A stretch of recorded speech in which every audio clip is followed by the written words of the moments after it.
Des sirènes ont retenti au-dessus de Kiev, tandis que des missiles balistiques russes traversaient le ciel en direction de la capitale ukrainienne. Mais tous les projectiles n'ont pas été interceptés. Des immeubles résidentiels ont tremblé sous les explosions. Des équipes de secours ont travaillé parmi les décombres et la réalité d'une campagne aérienne soutenue menée par la Russie est redevenue évidente. Moscou a intensifié ses attaques à longue portée contre les villes et les infrastructures ukrainiennes.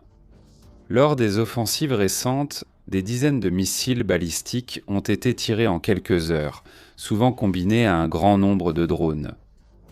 Ces projectiles balistiques, comme les Iskander, volent sur des trajectoires abruptes et à grande vitesse, ce qui les rend difficiles à détecter et à intercepter dans le temps imparti. L'Ukraine fait face à une limitation concrète dans ce scénario.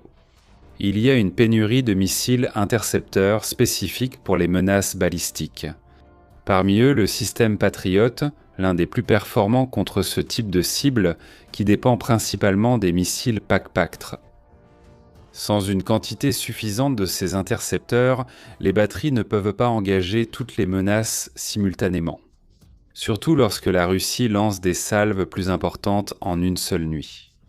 D'autres systèmes, comme le SAMP-T européen, aident dans certains cas, mais le volume de missiles disponibles pour les systèmes balistiques reste le principal goulot d'étranglement de l'Ukraine. Au cours des derniers mois, Kiev et ses partenaires de l'OTAN ont pris des mesures pour tenter d'alléger cette pression. Le président Volodymyr Zelensky a même renforcé ses demandes directes pour des transferts urgents de ces intercepteurs à partir des stocks alliés existants en Europe, au lieu d'attendre uniquement de nouvelles productions aux États-Unis. Des contrats déjà signés prévoient des livraisons futures et des missiles Patriot, avec le soutien de l'Allemagne dans certains cas, bien que ces arrivées soient non prévues pour les prochaines années. Au sommet de l'OTAN à Ankara, on a également discuté de la possibilité d'accorder des licences pour que l'Ukraine produise ses propres systèmes patriotes localement, ce qui réduirait bien sûr la dépendance aux stocks étrangers à long terme. Les opérateurs ukrainiens ont adapté leurs tactiques sur le champ de bataille, utilisant moins d'intercepteurs par cible lorsque cela est nécessaire afin de faire durer les stocks disponibles. Cependant, lors de certaines attaques récentes, aucun missile balistique n'a été intercepté. Aucun n'a été abattu. Alors que les défenses aériennes ukrainiennes opèrent sous cette contrainte dans les airs, un autre front d'action a gagné en puissance en mer. Les forces de systèmes sans pilote de l'Ukraine ont lancé une campagne concentrée en mer d'Azov, qui en seulement 9 jours a touché 116 navires russes. Rien que dans la nuit du 14 juillet, le commandant de ces forces, Robert Brovide, connu sous le nom de Madiar, a signalé 11 autres navires touchés pendant la nuit, 5 pétroliers, 5 cargos secs et un remorqueur. Le total cumulé a déjà atteint 116 navires en 9 jours, dans le cadre de l'opération baptisée Molochka. Si vous souhaitez regarder cette vidéo en entier et avoir accès à des contenus exclusifs réservés aux membres, devenez membre de la chaîne simplement en cliquant sur ce bouton « Devenir membre ». Les jours précédents, les chiffres étaient également très élevés. 15 navires en une seule nuit précédente, portant le total cumulé à 105 en 8 jours. Les principales cibles restent les navires de transbordement de la flotte Fantôme. Ce sont de petits navires à faible tirant d'eau, d'environ 140 mètres de long et d'une capacité d'environ 7000 tonnes de déplacement. Elles opèrent presque exclusivement en mer d'Azov et sur le canal Volga-Don, transportant du pétrole et des produits dérivés depuis les ports et terminaux russes jusqu'à de plus grands navires qui attendent dans les eaux plus profondes de la mer Noire. Un grand pétrolier dépend généralement de 12 à 15 de ces petits navires pour compléter sa cargaison. La flotte Fantôme existe précisément pour contourner les sanctions internationales et les plafonds de prix sur le pétrole russe. Les profits de ces exportations aident à financer la machine de guerre de Poutine. En frappant les navires ravitailleurs, l'Ukraine ne fait pas que endommager des navires individuels, elle perturbe aussi une chaîne logistique essentielle.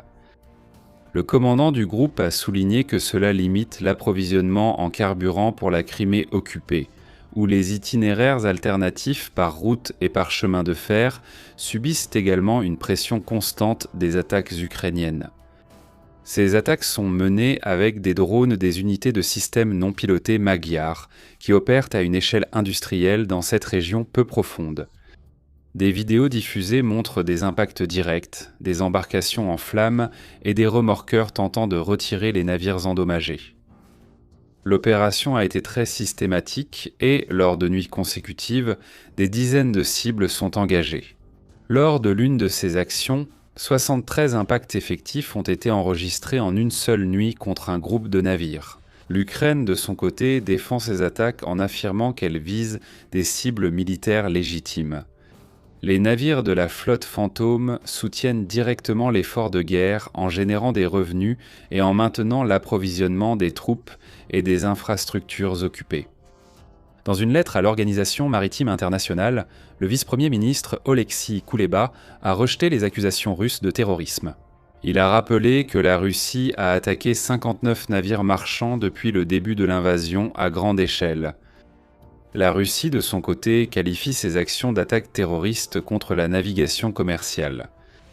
Les pays européens, cependant, ont intensifié les mesures contre la flotte fantôme, estimée entre 1000 et 1500 navires utilisés pour contourner les sanctions. Cette campagne en mer d'Azov représente une réponse asymétrique et efficace. Alors que l'Ukraine n'arrive pas à bloquer complètement les attaques aériennes russes en raison d'un manque de moyens suffisants, elle impose de véritables coups à l'arrière logistique de l'ennemi.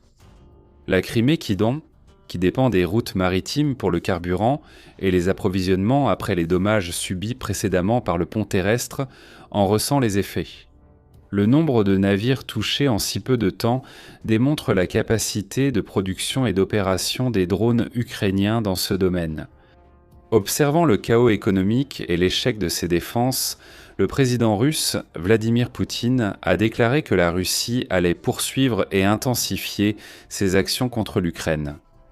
Poutine a même indiqué que les attaques massives coordonnées contre l'infrastructure du complexe militaire ukrainien et les cibles qui le soutiennent devraient se poursuivre. Dans des déclarations récentes, les autorités russes ont réaffirmé que Moscou allait intensifier la pression pour atteindre ses objectifs. Faites comme nos membres pour regarder cette vidéo en entier et recevoir du contenu exclusif réservé aux membres. Il suffit de cliquer ici sur le bouton devenir membre. Maintenant, je veux connaître votre avis. Pensez-vous que ces attaques ukrainiennes contre la flotte fantôme de la Russie vont réduire sa puissance de frappe? Et les attaques russes contre l'Ukraine? Abonnez-vous à la chaîne et activez les notifications pour ne pas manquer les prochaines vidéos.